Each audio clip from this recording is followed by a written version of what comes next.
At this very moment, as we come on the air, the Trump administration and California Governor Gavin Newsom are having it out in court. California's attorneys are asking a 3-judge panel to restore control of the 4,000 National Guard troops that the Trump administration sent to California to quell immigration protests in Los Angeles, back under the command and control of Governor Gavin Newsom. That panel paused a ruling last week from a district court judge who called Donald Trump's National Guard takeover unconstitutional and illegal. Ahead of today's hearing, Governor Newsom issued a dire warning on the stakes of all of this in an op-ed he penned for none other than Fox News. He writes this, quote, "Authoritarian regimes begin by targeting the most vulnerable, but they do not stop there. Trump and his loyalists thrive on division because it allows them to consolidate power and exert even greater control. If some of us can be snatched off the streets without a warrant, based only on suspicion or skin color, then none of us are safe. This is about far more than LA. It's about more than California. This is about all of us. It's about you." When Donald Trump asserted blanket authority to commandeer the National Guard, he made that order apply to every state in this nation. California may be the first, but it won't be the last. Other states are next. Democracy is next. That idea that Trump's autocratic tactics do not start and end in California was an idea and a message that was echoed today on the Senate floor by California Senator Alex Padilla. He emotionally recounted how he was handcuffed and removed from a press conference being held last week by DHS Secretary Kristi Noem. Watch. You've seen the video. I was pushed and pulled, struggled to maintain my balance.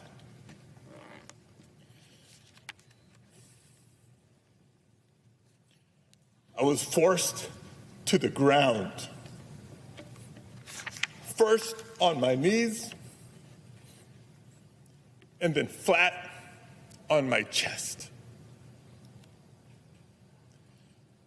And as I was handcuffed and marched down a hallway, repeatedly asking, "Why am I being detained?"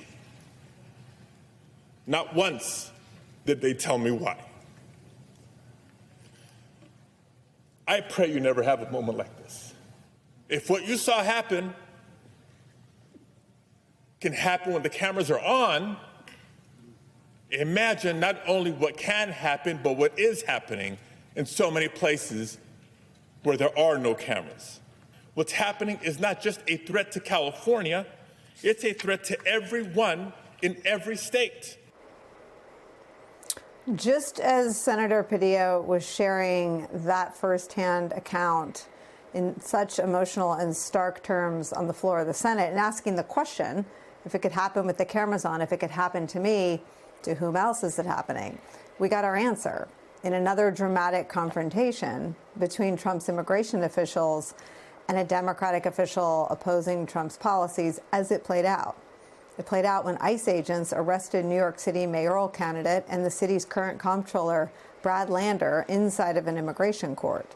The Department of Homeland Security confirmed Lander's arrest in a tweet in which they accuse him of assaulting law enforcement and impeding a federal officer. Here is the video of what happened. Judicial warrant. You have a judicial warrant. You have a judicial warrant. Had I seen the judicial warrant? Had I seen the warrant? I will let go when you show me the judicial warrant. Where is it? Sir, where is the warrant? I have it in my hand here. I would like to see the warrant. See the warrant. Take it back. Take it back. Step back. You don't have authority to arrest U.S. citizens. Sir, you don't have the authority to arrest U.S. citizens. I will let go when I see a warrant. You don't have the authority to arrest U.S. citizens. Scenes you don't see in America every day, scenes you don't see in any healthy democracy. That's where we start today, because there's another one today. with some of our favorite reporters and friends. NBC News correspondent Jacob Soboroff is back with us. Also joining us, political strategist, publisher of The Bulwark, host of the Focus Group podcast, Sarah Longwell's back, and Puck News chief political columnist, MSNBC national affairs analyst, John Heileman's here. Jacob Soboroff, let me do this. I know you're in California. I know you're covering today's hearing. But let me ask you to jump on this New York story and another example of a very physical handling of a Democratic elected official. Is there ICE guidance that says stop at nothing to apprehend anyone, including Democratic elected officials? Obviously, what Tom Homan said to me, Nicole, was that anybody, in his opinion, who steps between enforcement operations and ICE carrying out the largest mass deportation effort in American history, which is a huge departure from precedent under Democratic and Republican administrations, is at risk. And that departure includes showing up in court where immigrants who are coming to this country and have ongoing court cases are going to do the right thing. They're showing up in court to say, I'm here for my check-in. I'm here to have my case adjudicated. I want to stay in the United States for whatever that reason might be. It might be violence. It might be persecution. It might be food insecurity. It might be fleeing a danger for their family.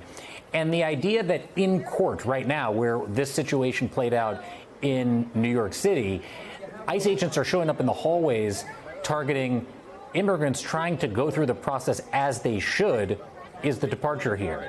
And Tom Homan has brought his philosophy: if you stand in the way of our unprecedented immigration enforcement operation, which is now targeting quote unquote collateral arrests, people, by the way, who may not have criminal convictions or are the worst of the worst or are dangerous, you're going to get arrested. And that's what we saw play out in New York today.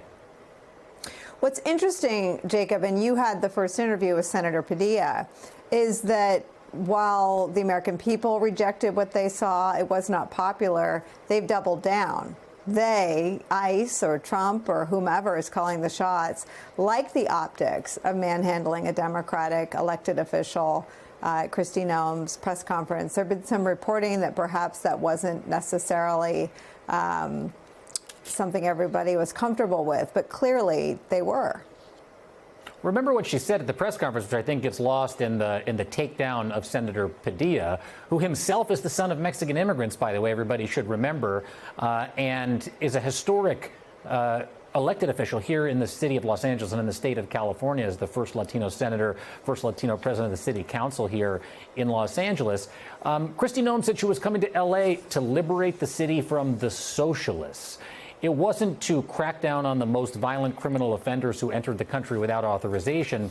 It was, quote unquote, a liberation of Los Angeles. I've been on the streets of Los Angeles virtually every day since these enforcement operations started last Friday. The city of Los Angeles is a peaceful city. In fact, while listening to this court case today and listening to the Trump administration describe the scene outside the courthouse, I want to make sure I get this right, to protect the federal building as 1,000 sustained ongoing mob violence. 1,000 protesters were engaged in sustained ongoing mob violence. Were trying to breach the building. We have the video. I was standing there for hours. I was on the air with you. We were talking to Ross, the Marine Corps veteran who was there to peacefully protest the current Marine Corps having to stand outside the building. There was no violence of the sort. So this sort of underlying pretext to engaging in these operations, I can tell you from my perspective as a journalist, I can tell you based on what I'm hearing inside that courtroom today, what the federal government is telling the court about what happened outside that courthouse on Saturday as justification for taking over Gavin Newsom's National Guard is just not true. And I'm telling you that because I saw it with my own eyes. Yeah, it's amazing when you see the anatomy of the lies as they're crafted. I mean, we had the benefit of watching Kristi Noem's press conference where she tells her first lie at 3 p.m. Eastern about Senator Padilla not identifying himself when the tape had emerged 30 minutes earlier with him identifying himself. Explain this hearing. This is, so Donald Trump loses in court. The judge is Judge Breyer.